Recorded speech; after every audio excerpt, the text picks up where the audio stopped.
ಸರ್ಕಾರ ಮಂಡಿಸಲಿರುವ ಈ ಬಾರಿಯ ಬಜೆಟ್ನಲ್ಲಿ ಕನಿಷ್ಠ ಪಿಂಚಣಿಯನ್ನ ತಿಂಗಳಿಗೆ 7,500 ರೂಪಾಯಿಗಳು ಹಾಗೂ ಬೆಲೆ ಏರಿಕೆ ಪರಿಹಾರ ಸಹಿತ ಹೆಚ್ಚಳ ಮಾಡಬೇಕೆಂದು ಒತ್ತಾಯಿಸಿ ಎಪಿಎಸ್ 95 ರಾಷ್ಟ್ರೀಯ ಸಂಘರ್ಷ ಸಮಿತಿ ವತಿಯಿಂದ ಕಾಡಾ ಕಚೇರಿಯಲ್ಲಿರುವ ಸಂಸದ ಯದುವೀರ್ ಕೃಷ್ಣದತ್ತ ಚಾಮರಾಜರ್ ಒಡೆಯರ್ ಕಚೇರಿ ಮುಂಭಾಗ ಬುಧವಾರ ಪ್ರತಿಭಟನೆ ನಡೆಸಲಾಯಿತು.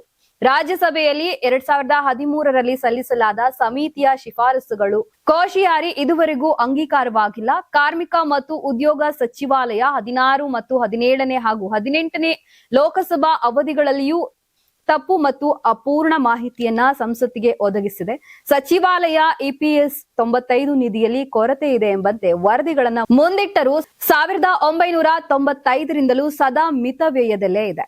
2023-24ರ ವಾರ್ಷಿಕ ವರದಿಯಲ್ಲಿಯೂ ಕೊರತೆ ಅಂದಾಜು ಇದ್ದರೂ ನಿಧಿಗೆ ಇದುವರೆಗೂ ನಗದು ಹರಿವಿನ ಸಮಸ್ಯೆ ಎದುರಾಗಿಲ್ಲ. ಆದರೆ ಕೇಂದ್ರ ಸರ್ಕಾರ ಪಿಂಚಣಿ ನಿಧಿ ಕೊರತೆ ಇದೆ ಎಂದು ಸುಳ್ಳು ಮಾಹಿತಿ ನೀಡುತ್ತಿದೆ ಎಂದು ಆಕ್ರೋಶ ವ್ಯಕ್ತಪಡಿಸಿದ್ರು. 1996ರಲ್ಲಿ ಕಾರ್ಮಿಕ ಸಚಿವಾಲಯ ಸೇವಾವಧಿಗೆ ಅನುಗುಣವಾಗಿ ನಿಗದಿಪಡಿಸಿರುವ ಪಿಂಚಣಿ ಪ್ರಮಾಣವನ್ನ 81 ಲಕ್ಷ ಎಪಿಎಸ್ ಪಿಂಚಣಿದಾರರಿಗೆ ಅನ್ವಯಿಸಲಾಗಲಿಲ್ಲ. ಬಹುತೇಕ ಪಿಂಚಣಿದಾರರು 30 ವರ್ಷಕ್ಕಿಂತ ಹೆಚ್ಚಿನ ಸೇವಾವಧಿ ಪೂರ್ಣಗೊಳಿಸಿದ್ದು ನಿಧಿಗೆ ಲಕ್ಷಾಂತರ ರೂಪಾಯಿ ಕೊಡುಗೆ ನೀಡಿದ್ರು. ಪ್ರಸ್ತುತ ಪಡೆಯುತ್ತಿರುವವರ ಪಿಂಚಣಿ ಅತ್ಯಂತ ಅಲ್ಪವಾಗಿದೆ.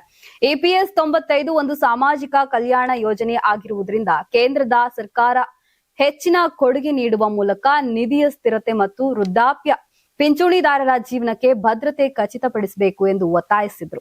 ಯಾರಾಗ್ತಾರೆ ಎಂಎಲ್ಎ ಅಭ್ಯರ್ಥಿ 2028 ಶೀಘ್ರದಲ್ಲೇ. ಪ್ರತಿದಿನ ಒಂದೊಂದು ಕ್ಷೇತ್ರದ ಟಿಕೆಟ್ ಆಕಾಂಕ್ಷಿಗಳ ಸಂಪೂರ್ಣ ಮಾಹಿತಿ ಪೊಲಿಟಿಕಲ್ ಜರ್ನಲಿಸ್ಟ್ ಕೆಎಂ ಶಿವಕುಮಾರ್ ಅವರಿಂದ. ಕರ್ನಾಟಕದ ನಂಬರ್ 1 ಡಿಜಿಟಲ್ ಮೀಡಿಯಾ ನಿಮ್ಮ ನೆಚ್ಚಿನ ಕರ್ನಾಟಕ ಟಿವಿಯಲ್ಲಿ ಮಾತ್ರ. ನೀವು ಸಣ್ಣ ಆಗ್ಬೇಕಲ್ವಾ? ಅದು ಒಂದು ಉತ್ತಮ ಆಹಾರದಿಂದ ಸಣ್ಣ ಆಗ್ಬೇಕಲ್ವಾ? ಪ್ರತಿದಿನ ನಮ್ಮ ಜೀನಿ ಸ್ಲಿಮ್ ನ ಯೂಸ್ ಮಾಡಿ ಯಾವುದೇ ಸೈಡ್ ಎಫೆಕ್ಟ್ ಇಲ್ದಂಗೆ ನೀವು ಸಣ್ಣ ಆಗ್ತೀರಾ.